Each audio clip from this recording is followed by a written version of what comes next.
Trump's new, high-risk plan to reopen the Strait of Hormuz may now be coming into sharp focus. Is Trump preparing to deploy U.S. Marines to physically secure the Strait of Hormuz and its shipping lanes? Facing a grinding war and wary European allies, is this Trump's most desperate move yet in the Gulf? Marines to Hormuz. Washington weighs seizing strategic islands to smash Iran's stranglehold on the world's choke point. A Hormuz showdown looms, as U.S. Marines gear up to shield one of the planet's most vital energy arteries. The United States is weighing whether to deploy Marines to physically secure the Strait of Hormuz, as Gulf tensions and shipping threats intensify. To that end, Washington has sent the 31st Marine Expeditionary Unit, about 2,200 Marines and sailors, toward the Middle East, according to the Wall Street Journal. Officials say the unit could be used to seize or hold small Iranian islands as leverage or to counterattacks on commercial vessels. Embarked on the amphibious assault ship USS Tripoli, the force is expected to arrive from Japan within roughly a week, giving the US a flexible new option near the choke point. Self-sustained rapid response. A Marine Expeditionary Unit can operate as its own floating base, far from home. Ground combat element. Marine infantry with armor and artillery provide the MEU's hard-hitting ground force. Aviation combat element. MV-22 Ospreys, helicopters, and F-35B jets move Marines and strike targets from the air. Command element. A small command team directs operations and targeting so every piece of the unit works together. Logistics battalion. Logistics Marines keep the force supplied, repaired, and medically supported on extended missions. Operational focus. The MEU is built to launch fast amphibious and air raids from sea to shore with little warning. A senior U.S. official said that adding a Marine Expeditionary Unit to the theater gives Trump fresh military options to pressure Iran, from shows of force to potential limited raids near the Strait of Hormuz. They stressed that this build-up comes after Iran effectively closed the Strait of Hormuz on March 2nd, triggering a global shock as oil and gas flows stalled and prices spiked worldwide. The Strait of Hormuz, often described as the world's most vital energy artery, has been choked since the war began, turning a narrow waterway into a front line of economic warfare with tankers stranded and markets on edge.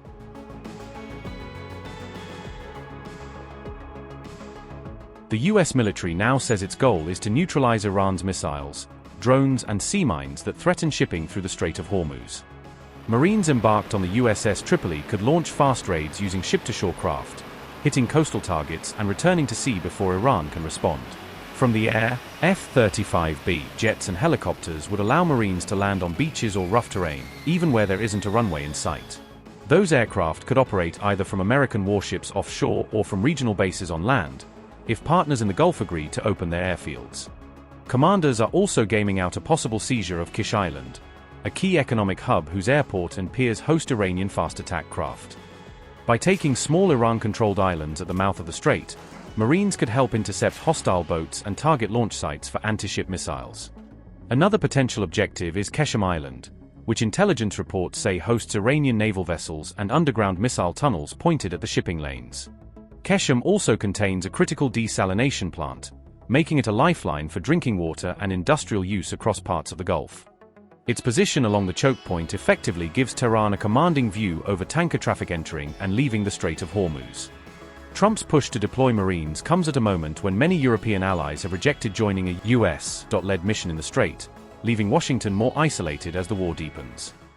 At the beginning of this conflict, I made it really clear that we wouldn't join the offensive strikes that the US and Israel were carrying out on Iran. We got about 300,000 British nationals in the Gulf region, and it's important that we protect them and our Gulf allies. So we have got the RAF in particular flying aeroplanes across the region. They're actually intercepting strikes to stop them hitting people and buildings. So that's defensive action. But we're not joining the war. We are allowing the US to use our bases, but again for defensive, collective self-defense to take out basically the ability of Iran to put missiles into the air that are going or may go to attack our Gulf allies and our people in the Gulf. So not going to war, simply taking necessary defensive action to protect British lives and British interests.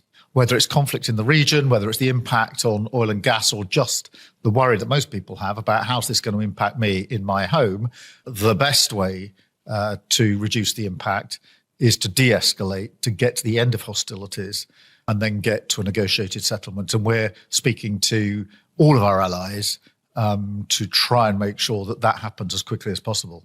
The Strait of Hormuz is a really important shipping lane. It's basically how the Gulf states access, well, the rest of the world, and a lot of oil and gas comes through the Straits. Iran is stopping shipping getting through the Straits. That is having an impact on oil and gas prices. We need to get the Straits back open as quickly as possible. We've been talking, particularly in recent days, to our allies about this, the US, European partners, to Gulf states.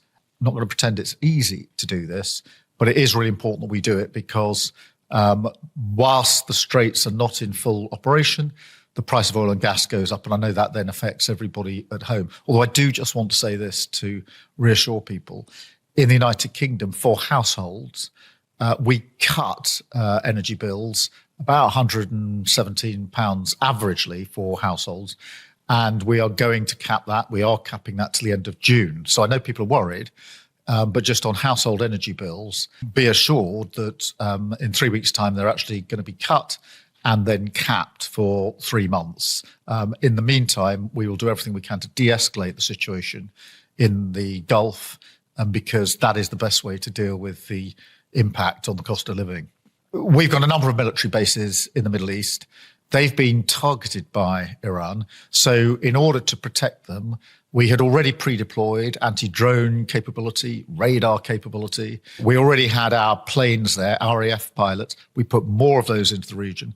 And from about an hour or two after the conflict started, they've been working 24/7 in the skies, taking out the incoming strikes from Iran, which is protecting our bases and our people in those bases. I'm really conscious that whatever's going on in the world, for most people, the issue they're most concerned about is the cost of living. Can I make ends meet? Can I pay my bills? Are my bills going to go up?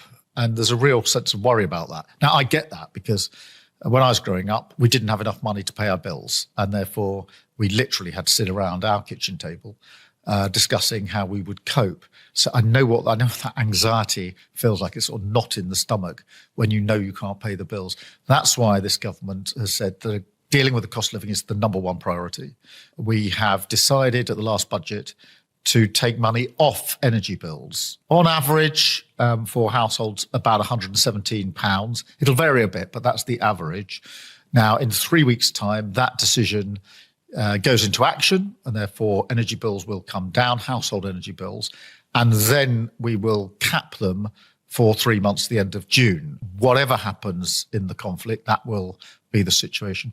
I know that some people, particularly in rural communities and in Northern Ireland, use oil for their heating. And that's why today I've announced support for those that are using oil because their prices will have gone up. I'm also saying, by the way, too many stories of deliveries being cancelled and then prices going up when the new appointment is made. We've got to stop any sense of people being ripped off. But we are putting that support in. And we'll look at what else we can do. Fuel duty for those that are driving is frozen through till September. In an uncertain world, those are certainties. Those are some of the things we're doing in relation to the cost of living. Last year, we celebrated the 30th anniversary of the German-Dutch Corps in Munster. Our defence ministers are working on the establishment of a second joint tank battalion. We have also jointly decided with France to explore new ways in nuclear deterrence. Here we have taken initial steps on a path that holds great potential in uncertain times for both our countries. I want to highlight 4 points from my perspective. Firstly, the region must not slide into an eternal war with unclear objectives. A further escalation of hostilities would bring great risks to our partners in the Middle East and across the entire Gulf region. The same applies in the event of a collapse of the Iranian state order, which affected the territorial integrity, statehood, and the Iranian economy. This war must therefore be brought to an end as quickly as possible and with a clear plan, with a strategy. I want to remind you that on the first day of the war, President Macron, Prime Minister Starmer and I stated, like the United States and Israel, we want an end to the Iranian nuclear and missile program, but we are not participating in this war.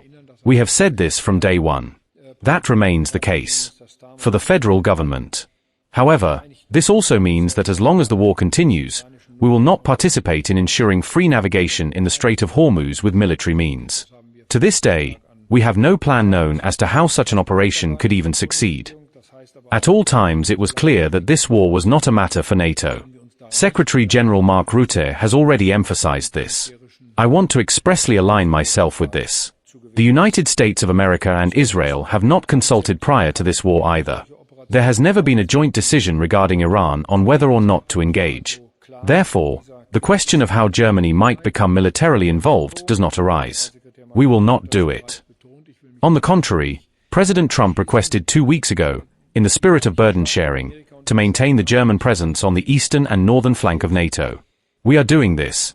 We do this out of full conviction, and we are also reinforcing it. Russia will seize every opportunity to test NATO and weaken Ukraine. Therefore, in our view, it was a mistake for Washington to ease restrictive measures on the sale of Russian oil. We will not follow this path. We will continue to increase European sanctions and pressure on Russia. Moreover, energy prices cannot be sustainably controlled through such concessions to Russia. But for Ukraine, this is a harmful and wrong signal. Thirdly, we are very concerned about developments in Lebanon. We strongly condemn the fact that Hezbollah on the side of Iran has now entered the fight against Israel. Hezbollah must immediately cease these attacks and lay down their arms. We also support any effort that can initiate talks between Israel and Lebanon. However, we also call on Israel to refrain from attacking civilian targets and the UNIFIL mission of the United Nations. We are watching the Israeli ground offensive with considerable concern. Such an offensive would in any case further exacerbate the highly tense humanitarian situation and the dramatic exodus. Therefore, we urgently call upon our Israeli friends not to take this path. It would be a mistake. And once again, NATO is a defense alliance and not an intervention alliance. That is why I hope that we also approach this with the necessary respect in the alliance and treat each other accordingly. We share the goal. This Iranian regime must stop. It merely replaces a democratically legitimized government. But to achieve that through bombing, based on all the experiences we have had in previous years and decades, it is very unlikely to succeed.